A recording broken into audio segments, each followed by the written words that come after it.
করবে তখন জাম্পার নয় বাস্ট হয়ে যাবে।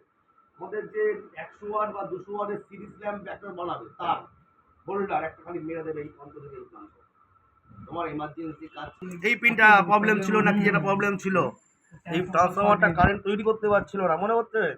আমি এখানে কন্টিনিউ একটা মাল মেরে রেখে কাজ করছিলাম, তারপরে যখন সেট রেডি হয়ে গেল খুলে নিয়ে দেখলাম হ্যাঁ সেট চালু আছে, তার মানে পুরোনো মালটা ভালো, মালটাকেও চেঞ্জ করতে হতো। ঠিক আছে তাই তো এতক্ষণ আমরা যে এই এত অবধি ট্রান্সফরমার অবধি বললাম, এটা পুরো পার্টসটা আলাদা। এইখান থেকে দেখো শুরু করো, এইখান থেকে এত অবধি মোটা করে আমাদের এই ট্র্যাকগুলো কিন্তু মোটা, এগুলো সরু। তাহলে আমাদের কিন্তু এই পুরো ট্র্যাকের মানে এই জায়গাটা কিন্তু শিখে গেলাম, শুধু শেখা বাকি আছে এই কানেকশানটা।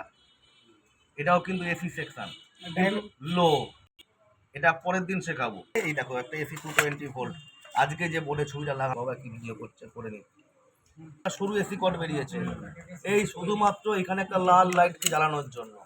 এখানে দেখো এখানে 1 2 3টে আর দুটো 5টা রেজিস্ট্যান্স মারা আছে, এখানে একটা অপ্টো কাপলার লাগানো আছে, আর এইটুকুনি একটা সেকশন দেখো বোর্ডে এঁকে দিয়েছি আজকে। ঠিক আছে হ্যাঁ, ওই যে যেটা আছে সেটা হলো শুধু এইটুকুনি লিখে নাও, তাহলে আমার এসি সেকশনটা গুলিয়ে যাবে। আজকে শুধু এইটা দেবো যেটা বোর্ডে আঁকা আছে।